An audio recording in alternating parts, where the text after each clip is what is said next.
इस वीडियो में हम वैलिडिटी की बात करेंगे। Face validity, content validity, construct validity, criteria validity, ये सब क्या होती है और क्यों ज़रूरी है। पर उसकी बात करने से पहले हम ये समझ लेते हैं कि वैलिडिटी रिलायबिलिटी के बिना कुछ नहीं है। You can have reliability without validity, but you need reliability for validity. इस स्टेटमेंट का मतलब एक एनालॉजी कि बिना पैसों के वॉलेट का कोई यूज़ नहीं है, कोई मतलब नहीं है। सेम वैसे ही वैलिडिटी के लिए रिलायबिलिटी की बहुत ज़रूरी है। एक और एग्जांपल, जैसे किसी ने कोई टेस्ट तैयार किया कि भाई मैं अंगूठे की साइज़ चेक कर लेता हूँ, मेजर कर लेता हूँ और उससे मुझे पता चल जाता है कि इंसान कितना इंटेलिजेंट है। अब ये टेस्ट जो है रिलायबल तो है, क्योंकि अंगूठे की साइज़ रोज़ रोज़ चेंज होती नहीं है, लेकिन क्या ये वैलिड है? क्या अंगूठे की साइज़ से इंटेलिजेंस या मैथमेटिकल एबिलिटी या कोई भी चीज़ पता चल सकती है? ये चीज़ वैलिडिटी का कॉन्टेक्स्ट है। एक और एग्जांपल लेते हैं एनालॉजी ये समझने के लिए कि एक दीवार है, उस दीवार का होना बहुत ज़रूरी है, तभी वो सीढ़ी उसके अगेंस्ट लगा सकते हैं हम। सीढ़ी हमारी किसी भी टाइप की हो, जिस जगह तक पहुंचना है, वो बेसिकली हम ये कहने की कोशिश कर रहे हैं कि आगे का जो कंस्ट्रक्शन है, इसमें सीढ़ी कैसी कैसी है, वैलिडिटी, ये वाला पार्ट हम इस वीडियो में पूरा देखेंगे। लेकिन पीछे ये जो रिलायबिलिटी वाली जो दीवार है, एक छोटा सा एनालॉजी में भी समझने के लिए कि ये इसका होना बहुत ज़रूरी है। ये नहीं है तो फिर हम इस दीवार से चाहे कितना भी ऊपर चढ़े, हम ये बोल रहे हैं यहाँ पे कि वैलिडिटी की सीढ़ी पे चढ़ के हम इस रिलायबिलिटी की दीवार पे जो पेंट करेंगे या पिक्चर डेवलप करेंगे या जो पर्सपेक्टिव हम डेवलप करेंगे, वो हमारा तभी वैलिड है जब पीछे रिलायबिलिटी वाला एस्पेक्ट है। तो ये एक छोटी सी एनालॉजी थी कि वैलिडिटी का होना के लिए पहले प्री एग्जिस्टिंग कंडीशन है कि रिलायबिलिटी होनी चाहिए। ठीक है, अब बात करते हैं वैलिडिटी की। वैलिडिटी है क्या? ये जब भी हम कोई टेस्ट या इंस्ट्रूमेंट तैयार करते हैं, ये हम किस लिए करते हैं? ये हम किसी चीज़ को मेजर करने के लिए। क्या मेजर करने के लिए? कोई इंटेंडेड कंस्ट्रक्ट को मेजर करने के लिए, ताकि हम उसको बिना डिस्टॉर्शन के हम उसको मेजर कर पाएँ कि भैया ये कैसा कंस्ट्रक्ट है। तो ये करते time extend to which the test और instrument accurately measures what it claims to measure. ठीक है ना? जो टेस्ट जिस चीज़ को रियली एसेस करने के लिए बना है, उसी चीज़ को, उसी इंटेंडेड कंस्ट्रक्ट या कंसेप्ट को एक्यूरेटली, कंप्लीटली, बिना मेजरमेंट एरर के अगर मेजर कर रहा है, तो ये वैलिडिटी का कॉन्टेक्स्ट है। जैसे डिस्टेंस को हम मीटर किलोमीटर में नापते हैं, टाइम को आवर मिनट्स में नापते हैं, वैसे ही हमने एक टेस्ट तैयार किया, मैथमेटिकल टेस्ट, जिसमें हमने क्लेम किया कि ये मेजर करेगा अलजेब्रा की स्किल्स, लेकिन उसमें सारे क्वेश्चन ज्योमेट्री के डाल दिए, तो इट लैक्स वैलिडिटी, राइट। और एग्जांपल्स लेते हैं, जैसे कि एक ड्राइविंग टेस्ट हमने तैयार किया, जिसमें हम ये चेक कर रहे हैं कि इंसान जो टेस्ट पास करे वो ऑपरेट कर पाएगा व्हीकल या नहीं। तो ये टेस्ट हाई वैलिडिटी का, इसमें हमने देख लिया लेफ्ट राइट मुड़ना, यू टर्न लेना, वी टर्न लेना, रिवर्स लेना, तो ये सारी चीज़ें हमने देख ली है, तो हम बोलते हैं कि एक वैलिड टेस्ट है ड्राइविंग से रिलेटेड, ड्राइविंग का कंसेप्ट समझने के लिए। पर्सनैलिटी असेसमेंट टेस्ट बनाया हमने to accurately predict job performance, again ये वैलिड एग्जांपल है। तो ये हुआ वैलिडिटी का कॉन्टेक्स्ट। अब हम वैलिडिटी टेस्ट की बात करते हैं। वैलिडिटी हम टेस्ट क्यों करते हैं? A method used to evaluate whether a particular test और measurement instrument is valid for the intended purpose. जिस इंटेंडेड पर्पस के लिए ये इंस्ट्रूमेंट या टेस्ट तैयार किया है, उसको मेजर कर रहा है या नहीं।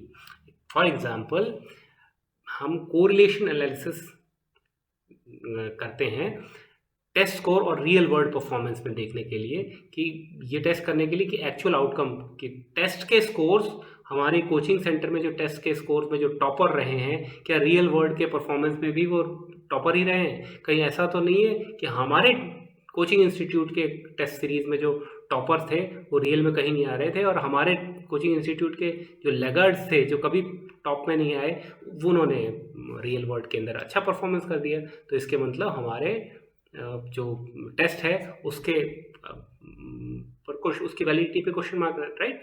सो एक और एग्जांपल छोटा सा, कि इसको समझने टेस्ट की ज़रूरत क्यों है और ये चीज़ हम बात क्या कर रहे हैं। जैसे टेलर किसी चीज़ को मेजर करता है, वो मेजर करने के लिए उसको इंच और सेंटीमीटर्स की ज़रूरत है, पर उसका प्रॉब्लम उसकी ये है कि ये इंच और सेंटीमीटर नापने के लिए वेस्ट और अलग अलग जगह पे ये मेजर करने के लिए वो हर कोई स्केल जो इंच और सेंटीमीटर को यूज़ कैलकुलेट करती है, बताती है, वो वैसे रूलर्स यूज़ नहीं कर सकता। क्यों? क्योंकि उन इंस्ट्रूमेंट्स की एक लिमिटेशन है। उसको एक यूनिक इंस्ट्रूमेंट चाहिए जो उसकी उस प्रॉब्लम को सॉल्व कर सके, और तब वो ये तो हम यहाँ पे इसमें यही बात कर रहे हैं कि हम बेसिकली वैलिडिटी टेस्ट के थ्रू हम ये मेजर कर रहे हैं कि जो भी हमने इंस्ट्रूमेंट या टेस्ट तैयार किया है वो अपना इंटेंडेड पर्पस सर्व कर पा रहा है या नहीं। और एग्जांपल्स जैसे कि कोई एक्सपर्ट, और अच्छा इसको कैसे कैसे कर सकते हैं, एक्सपर्ट से जजमेंट ले लेते हैं कि जो हमने कंस्ट्रक्ट में अलग अलग आइटम्स टेस्ट के लिए डाले हैं क्या वो सही हैं या नहीं। उसके अलावा हम अपने टेस्ट को अलग अलग डिफरेंट ग्रुप्स में एडमिनिस्टर करवा सकते हैं कि हम जिस कंस्ट्रक्ट को मेजर करने की बात कर रहे थे और क्या उसको मेजर कर पा रहे हैं अलग अलग ग्रुप में, और फिर उसके स्कोर को कंपेयर कर लें। हम सपोज लेट्स से हम एटीट्यूड चेक कर रहे हैं किसी पर्टिकुलर ब्रांड से रिलेटेड, तो वो अलग अलग डिफरेंट ग्रुप्स में एडमिनिस्टर किया और फिर टेस्ट के स्कोर को चेक किया। ये तरीके हैं हम अपनी वैलिडिटी को टेस्ट कैसे करते हैं। अब बात करते हैं फेस वैलिडिटी की। फेस वैलिडिटी जो ऊपरा ऊपरी सरफेस लेवल पे जो हम बात कर रहे हैं, यहाँ पे हम डीप लेवल पे नहीं जा रहे हैं। The degree to which a test और measurement appears on surface to measure what it claims to measure। ये एक सब्जेक्टिव असेसमेंट है कि ये टेस्ट वैसा ही लग रहा है जैसा कि टेस्ट टेकर या ऑब्जर्वर इसको देख रहा है। टेस्ट टेकर और ऑब्जर्वर इसको अगर जो इस इंटेंडेड पर्पस है उसी से मिलते हुए देख पा रहा है या किसी और जगह से। जैसे outer look of instrument in measuring a particular concept, ये एक सब्जेक्टिव चीज़ है। ये डू नॉट इन्वॉल्व स्टैटिस्टिकल और एम्पिरिकल एनालिसिस। ये रिलेटिवली सिंपल और क्विक मेथड है कि इंस्ट्रूमेंट का रेलेवेंस चेक करने के लिए, इवेल्युएट करने के लिए कि हाँ भैया ये जो मेजरमेंट या ये जो हमने टेस्ट निकाला है ये इसके आसपास ही बात करेगा। ये प्रिलिमिनरी असेसमेंट है और ये ओवरऑल वैलिडिटी के लिए सफिशिएंट कंडीशन नहीं इस्टेब्लिश करता कि भाई हमने फेस वैलिडिटी इस्टेब्लिश कर ली तो ये ओवरऑल वैलिडिटी नहीं। ओवरऑल वैलिडिटी की बात हम बाद में करेंगे। It does not provide concrete evidence in measuring what it claims to measure. कुछ एग्जांपल्स लेते हैं। जैसे हम बास्केटबॉल एबिलिटी चेक करना चाहते हैं तो बास्केटबॉल रिलेटेड स्किल्स अगर हम चेक कर लें, ड्रिबलिंग कर पा रहा है या बास्केट कर पा रहा है, बास्केट गोल में डाल पा रही है, बस ये 2-3 स्किल हैं। उन स्किल्स को हमने चेक कर दिया तो हमको लग रहा है कि हाँ ऊपर फेस वैलिडिटी पे कि हाँ ये टेस्ट बास्केटबॉल एबिलिटी से के रिलेटेड फर्स्ट ग्लांस पे लगते हैं कि ये बास्केटबॉल की एबिलिटी चेक कर पा रहे हैं। या कोई IQ टेस्ट जिसके अंदर प्रॉब्लम सॉल्विंग और रीजनिंग लिए तो हम उसके ऊपर कह सकते हैं हाँ ये इंटेलिजेंस को एक्सेस कर पाएगा। ये या कोई पर्सनैलिटी टेस्ट जिसमें हमने क्वेश्चंस तैयार किए बिहेवियर और सोशल सिचुएशन के, तो हम उस टेस्ट को प्रिलिमिनरी ऊपर देख के बोल सकते हैं हाँ ये टेस्ट सोशल स्किल के आसपास। अभी तक हमने इसको कॉन्क्रीट वैलिड पूरी तरीके से नहीं बात करी, ये हम फेस वैलिडिटी की बात कर रहे हैं। या कोई क्वेश्चन है जिसमें हमने जॉब सेटिस्फेक्शन की बात करी तो उसकी फेस वैलिडिटी हम ये देख के बोल सकते हैं कि हाँ ये जो कंसेप्ट है ये इसके अंदर एक्सपर्ट या एम्प्लॉयज़ के रिव्यू लेके कुछ क्वेश्चंस तैयार किए हैं और ये क्वेश्चन है जॉब सेटिस्फेक्शन के आसपास लग रही है कि ये जॉब सेटिस्फेक्शन की क्वेश्चनर है, ये इंस्ट्रूमेंट वैसा है। अब कंटेंट वैलिडिटी इससे थोड़ी और डीप लेवल की बात है। कंटेंट वैलिडिटी में हम वो सारी रेंज ऑफ पॉसिबल आइटम्स जो होने चाहिए उसको हम कवर करने की कोशिश कर रहे हैं कि extend to which the item in the test represent the entire range of possible item the test should cover. Test के अंदर जो जो चीज़ें होनी चाहिए वो सारे आयाम, वो सारे डायमेंशन है या नहीं, इसकी बात हो रही है कंटेंट वैलिडिटी में। It involves a systematic but subjective assessment. यहाँ पे ऑब्जेक्टिव असेसमेंट नहीं, again this is also subjective assessment. It is systematic but subjective assessment of scales ability to measure what it is suppose to measure. Scale जो measure करना चाहिए वो major करने के लिए सिस्टमेटिक एक लेकिन सब्जेक्टिव असेसमेंट है। और ये बात कर रहा है कि टेस्ट एडिक्वेटली क्या टेस्ट के अंदर जो मेजर्स हैं वो एडिक्वेटली उस डोमेन के सारे आयाम को एडिक्वेटली सैंपल के थ्रू अकोमोडेट कर रहे हैं या नहीं। जैसे फॉर एग्जांपल फाइनल ईयर का एग्ज़ाम जो अपना यूनिवर्सिटी में फाइनल ईयर में होता है, वो फाइनल एग्ज़ाम के टाइम में हम कहते हैं कि सारी यूनिट में, हर यूनिट में से एक क्वेश्चन आना चाहिए। इसका मतलब लेट्स से हमने सिलेबस में 5 यूनिट्स डाली हैं, तो 5 यूनिट्स में कवर करते हुए मेजर पार्ट टॉपिक्स आने चाहिए एग्जाम में। अगर हमने उस एग्जाम में 2-3 यूनिट छोड़ दी और एक या 2 यूनिट पे ही कंसंट्रेटेड सारे क्वेश्चन पूछे, तो ये कंटेंट की वैलिडिटी की, इस सब्जेक्ट या सिलेबस की वैलिडिटी पे कंटेंट वैलिडिटी वाला क्वेश्चन कॉन्टेक्स्ट आ जाएगा।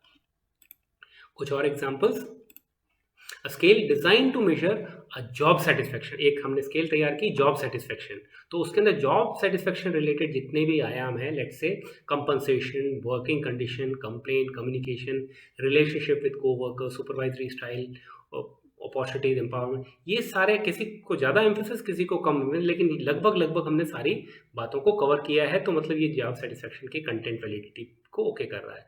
अगर कोई बिल्कुल प्लस माइनस, अभी हम यहाँ पे क्वांटिटेटिव लेवल पे नहीं, सब्जेक्टिव लेवल पे, हाँ सब प्रेजेंट है या नहीं, कौन कितना गहराई से प्रेजेंट है, कौन कितना कम प्रेजेंट है, उसकी बात नहीं कर रही, वो हम सब्जेक्टिव नहीं, वो ऑब्जेक्टिव और क्वांटिटेटिव एनालिसिस अलग बात पे करेंगे। यहाँ पे हम बोल रहे हैं कि ये सारे प्रेजेंट है या नहीं, इतनी ही बात हो रही है। A job performance evaluation includes assessment of various task and responsibilities outlined in the job description. Job description में जो अलग अलग रिस्पॉन्सिबिलिटीज और आउटलाइन थी वो सारी इंक्लूडेड हैं, तो हम ये बात कर रहे हैं कि जॉब परफॉर्मेंस का इवैल्यूएशन का सब्जेक्टिव असेसमेंट हो गया। या कोई लैंग्वेज प्रोफिशिएंसी टेस्ट की बात कर रहे हैं हमने वो बात करी, तो उसके अंदर जो क्वेश्चन या टास्क डाले हुए हैं वो लैंग्वेज स्किल के डिफरेंट एस्पेक्ट को कवर कर रहे हैं या नहीं, जैसे रीडिंग, राइटिंग, स्पीकिंग, लिसनिंग। अगर ये सारे पार्ट हैं, कुछ छूटा तो नहीं, तो हम कहेंगे कि यस कंटेंट वैलिडिटी एस्टैब्लिश की भाई ओवरऑल सब्जेक्टिव लेवल पे हमें दिख रहा है कि ये हो गई। अब इन दोनों के बीच में डिफरेंस समझ लेते पहले, face validity and content validity. Content validity, comprehensiveness of content is measured. Content के सारे आयाम की कॉम्प्रिहेंसिवनेस है या नहीं वो मेजर कर रहे हैं। फेस वैलिडिटी में surface appearance is assessed. Content validity में इवैल्यूएशन इन डेप्थ एनालिसिस है बाय एक्सपर्ट्स का इनपुट कि सारे कोई आयाम इंपॉर्टेंट डायमेंशन छूटा तो नहीं। फेस वैलिडिटी में superficial judgement by non experts कि ऊपरा ऊपरी जो यूजर है, जो टेस्ट टेकर है, उसको लग तो रहा है कि जॉब सेटिस्फेक्शन की बात हो रही है, जॉब सेटिस्फेक्शन की स्केल है, जॉब सेटिस्फेक्शन का टेस्ट है, तो जॉब सेटिस्फेक्शन की ही बात कर रहे हो, तुम और कुछ बात कर रहे हो, उसको लगना चाहिए कि जॉब सेटिस्फेक्शन की बात कर रहे हैं। Main purpose is to ensure comprehensive measurement in case of content validity. और यहाँ पे मेन पर्पज फेस वैलिडिटी में quick internal check of appearance कि कैसा लग रहा है क्वेश्चनेयर या जो स्केल जो हमने डेवलप करी वो कैसी है। Now comes construct validity. What is construct validity? Construct validity, it assesses whether a test measures the theoretical construct or trait it claims to measure। जो theoretical जो कंस्ट्रक्ट या ट्रेड जिसकी बात थियोरेटिकली बात कर रहे हैं, जिसको हम बोल रहे हैं कि मेजर करना है, क्या उसको मेजर कर रहा है या नहीं।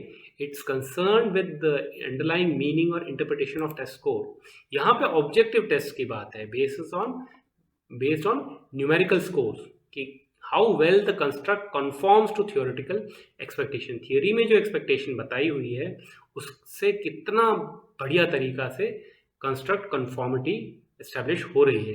और इस चीज़ को हम कैसे, कितना ज़्यादा को इसको कैसे मेजर करते हैं, न्यूमेरिकल स्कोर में ऑब्जेक्टिव टेस्ट के थ्रू। पिछला अभी तक जितनी बात थी वो सब्जेक्टिव बात थी, अब यहाँ पे ऑब्जेक्टिव बात हुई है और न्यूमेरिकल स्कोर्स की बात हुई है। Content validity, test of leadership effectiveness. Let's say for example हम एक लीडरशिप इफेक्टिवनेस का कोई टेस्ट ले रहे हैं, या कोई क्रिएटिविटी का टेस्ट ले रहे हैं, या कोई डिप्रेशन का टेस्ट ले रहे हैं, किसी भी टाइप का टेस्ट लें, तो उसके अंदर is considered valid.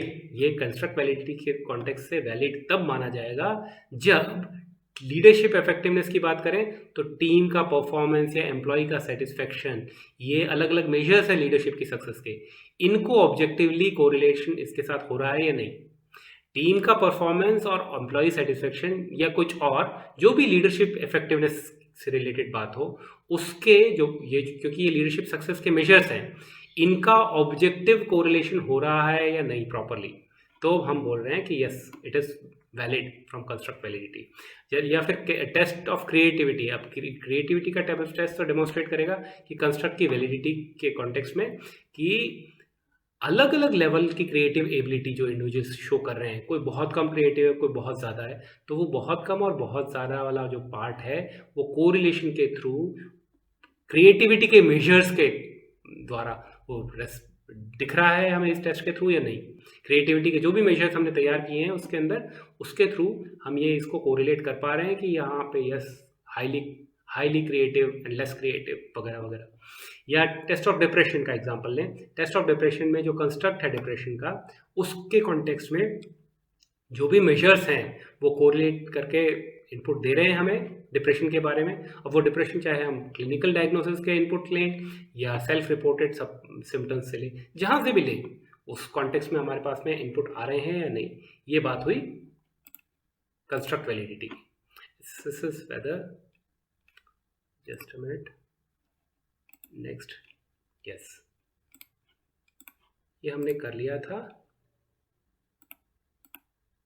Yes, construct validity को हम कन्वर्जेंट वैलिडिटी और डिस्क्रिमिनेंट वैलिडिटी के कॉन्टेक्स्ट में समझते हैं। लेट्स से फॉर एग्जांपल ये हमने जॉब सेटिस्फेक्शन या फिर लेट्स से कस्टमर सेटिस्फेक्शन के कॉन्टेक्स्ट में हमने ये अलग अलग कंस्ट्रक्ट्स हैं हमारे पास में, एंड टेंजिबिलिटी, एम्पैथी, इनको हम मेजर करने के लिए अलग अलग हमने इनपुट्स लिए हुए हैं। अब इन सब में से हम वो ओवरऑल जो कस्टमर सेटिस्फेक्शन वाला पार्ट है ना, वो हमें समझना है। अब उस कॉन्टेक्स्ट में convergent validity is the extent to which the construct is positively correlated with other measures of the same construct, कि सेम कंस्ट्रक्ट के जो दूसरे मेजर्स हैं उनके साथ किस हद तक ये पॉजिटिवली कोरिलेटेड है। इसका मतलब हम कन्वर्जेंट वैलिडिटी की बात कर रहे हैं। Convergent validity is extent to which the construct is positively correlated with other measures of the same construct. Same construct के दूसरे जो measures हैं उनके साथ positively कितना correlated है।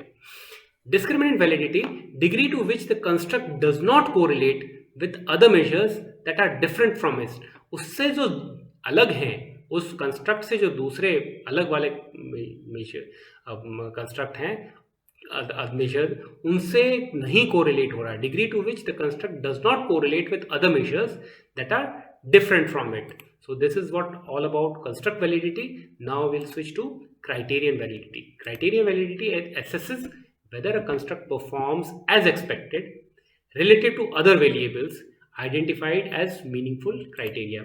जिस भी दूसरे वेरिएबल को, अदर वेरिएबल को जिसके रेफरेंस में, जिसके कॉन्टेक्स्ट में हम मीनिंगफुल क्राइटेरिया की बात कर रहे हैं, उसको एसेस कर रहा है या नहीं, और एसेस जैसा हमने एक्सपेक्ट किया था। An easy measure of validity is comparing observed measurements and true measurement. Observed measurements को भी ले लो और ट्रू मेजरमेंट को ले लो और फिर कंपेयर करके देख लो ये क्राइटेरिया कि हमारा जो क्राइटेरिया था वो वैलिड है या नहीं। It evaluates how well a test predicts an outcome और criteria that is theoretically related to the construct being measured. जैसे फॉर एग्जांपल थियरी में हमने कहा है, हमारी थियरी कह रही है कि employees who are highly engaged वो एग्जिबिट करेंगे हाई जॉब परफॉर्मेंस। मतलब अगर हमारा एम्प्लॉय हाई एंगेजमेंट दे रहा है तो वो हाई जॉब परफॉर्मेंस देगा, ये थियरी बोलती है। तो इसको समझने के लिए कि हमारा भाई क्राइटेरिया सही है या नहीं, थियरेटिकली जो बात कर रहे हैं, हमने एम्प्लॉय एंगेजमेंट के जो भी मेजर्स हैं उसको लिया और जॉब परफॉर्मेंस के जो मेजर्स हैं उनको लिया, और दोनों में अगर पॉजिटिव और सिग्निफिकेंट कोरिलेशन है तो हम बोल रहे हैं कि भैया ये बढ़ेगा तो ये भी बढ़ेगा, राइट, और क्राइटेरिया वैलिडिटी एस्टैब्लिश हो गई। अब जैसे for example medical school admission test, all India ranking में, मेडिकल स्कूल रैंकिंग में आपकी कितनी हाई लेवल ऑफ रैंकिंग है, उसी से हम ये प्रिडिक्ट कर सकते हैं कि फ्यूचर एकेडमिक परफॉर्मेंस कैसा होगा आपका मेडिकल स्कूल में। अगर आप उसमें हाई लेवल की रैंकिंग ली है तो आप अच्छे डॉक्टर और हाई लेवल ऑफ प्रोफिशिएंसी वाले डॉक्टर बनेंगे।